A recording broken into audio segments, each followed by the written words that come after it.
ఇక్కడ ప్రింటింగ్ తప్పుపడింది. ఈ రాహు ప్లేస్లో సూర్యుడిని రాయాలి.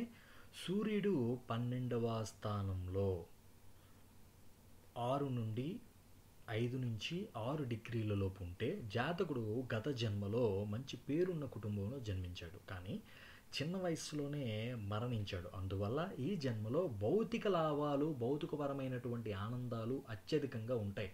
అతను భౌతికపరమైనటువంటి జీవితంలో అశాంతిగా ఉంటాడు. అతడు తన వైభవాన్ని అందరూ చూసేలా ప్రదర్శించాలి బయటికి అనుకుంటాడు. అయితే దీనికి శని మరియు రాహు దృష్టి కనుక ఉంటే గత జన్మ సంస్కారాలు ఈ జన్మలో కంటిన్యూ అవుతూ ఉంటాయి.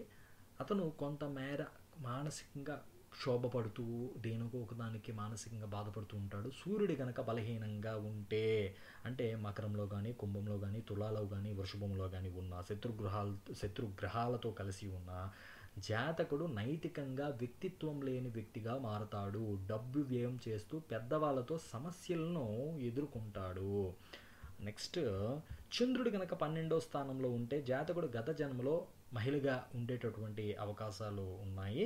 అయితే జాతకులు చాలా అప్పులతో మరణించాడు. శని దృష్టి గనక చంద్రుడికి ఉంటే అతడు గత జన్మలో చిన్న వయస్సులోనే మరణించవచ్చు. మరణానికి కారణం విషం లేదా మద్యం అనేటటువంటిది కారణం కావచ్చు.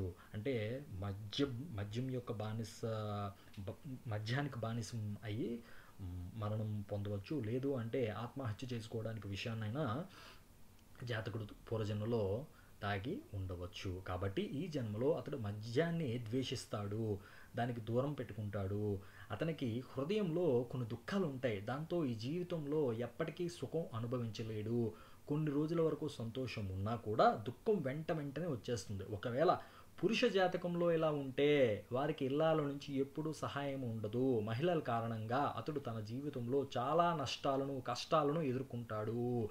అతడికి తన జీవితంలో ఆసుపత్రిలో లేదా జైలులో సమయం గడపాల్సినటువంటి సమయం కూడా ఆ దశ అంతర్దశలను బేస్ చేసుకొని వస్తుంది. 8వ స్థానంలో కేతువు మరియు 12వ స్థానంలో చంద్రుడు ఉంటే ఫలితాలు మరింత నెగిటివ్గా ఉంటాయి. అయితే జాతకుడికి పురుష సంతానం అనేటటువంటి పొందలేకపోవచ్చు. ఇప్పుడు ఈ చంద్రుడి ప్లేస్లో కుజుడు గనక 12వ స్థానంలో ఉంటే జాతకుడు పూర్వజన్మలో పురుషుడుగా ఉండవచ్చు. స్వక్షేత్రం లేదా ఉచ్చలో కుజుడు గత జన్మలో ఒక సైనికుడు లేదా ఒక యోధుడుగా ఉండి అమరవీరుడిగా మరణాన్ని సూచిస్తుంది. కుజుడు నీచలో గనక, అంటే నీచలో అంటే కర్కాటకంలో కానీ లేదంటే శత్రుక్షేత్రం అయినటువంటి తుల వృషభాలలో ఉన్న ఇలాంటి దుస్థానాలు ఉంటే జాతకుడు ఒక ప్రమాదంలో మరణించి చిన్న వయస్సులోనే చనిపోయి ఉంటాడు పూర్వజన్మలో ఈ జాతకుడికి లైంగిక అసంతృప్తి కూడా ఉంటుంది. కుజుడు ప్రతికూలంగా ఉంటే జీవితంలో చాలామంది అవమానాలు మరియు నిందలు ఎదుర్కొంటారు. అయితే బుధుడితో కలయిక, ఈ ఇక్కడ ఉన్నటువంటి కుజుడు బుధుడితో గనక కలిసి ఉంటే దురాశతో బాధపడతారు. అయితే ఈ కుజుడు శుక్రుడితో ఉంటే అతడికి చాలా లైంగికమైనటువంటి కోరికలు ఎక్కువ ఉంటాయి. దానివల్ల చాలా బాధలు ఎదుర్కోవలసినటువంటి పరిస్థితి ఎదురవుతుంది. ఇలాంటి వ్యక్తులకి పెళ్లి జీవితం కూడా, మ్యారీడ్ లైఫ్ కూడా అస్తవ్యస్తంగా ఉంటుంది. పెళ్లి జీవితం కూడా ధ్వంసం అనేటువంటిది ఉంటుంది. శనితో కనుక ఉంటే జాతకుడికి మోక్షం పొందడానికి అనేక జన్మలు తీసుకోవాల్సినటువంటి పరిస్థితి అనేది ఉంటుంది. రాహు గనక కుజుడితో కలిసి ఉంటే జాతకుడు తరచుగా వాదించడం లేదా ఆగ్రహంతో ఉంటాడు. ఈ పరిస్థితుల్లో శని లగ్నంలో ఉంటే స్థానికుడు జైలుకి వెళ్ళవచ్చు. అంటే శని లగ్నంలో ఉండి వ్యయంలో గనక కుజుడు ఉంటే జాతకుడుకు జైలుకి వెళ్ళేటటువంటి అవకాశం కూడా ఉంది. అయితే ఇవన్నీ కూడా పూర్తి జాతకం పరిశీలించిన తర్వాత మాత్రమే ఇలాంటి ప్రెడిక్షన్స్ అనేవి చెప్పాలి. ఇవి బేసిక్ పాయింట్స్ మాత్రమే.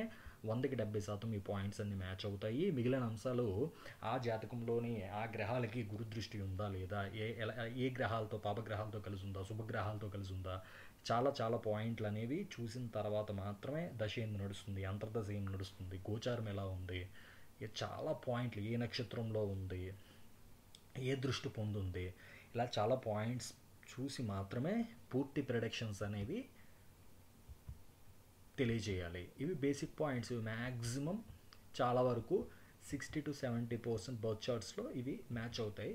ఇవి మ్యాచ్ అవ్వలేదు అంటే దానికి కారణం ఆ గ్రహాలకి శుభగ్రహాల దృష్టి ఉండడమో, లేదు అంటే ఆ సంబంధించినటువంటి దశ అంతర్దశలు ఆ టైంకి రాకపోవడమో, ఇలాంటివి జరిగేటటువంటి అవకాశాలు ఉన్నాయి. అందుకు మ్యాచ్ అవ్వకపోవడానికి అవకాశాలు కూడా ఉన్నాయి.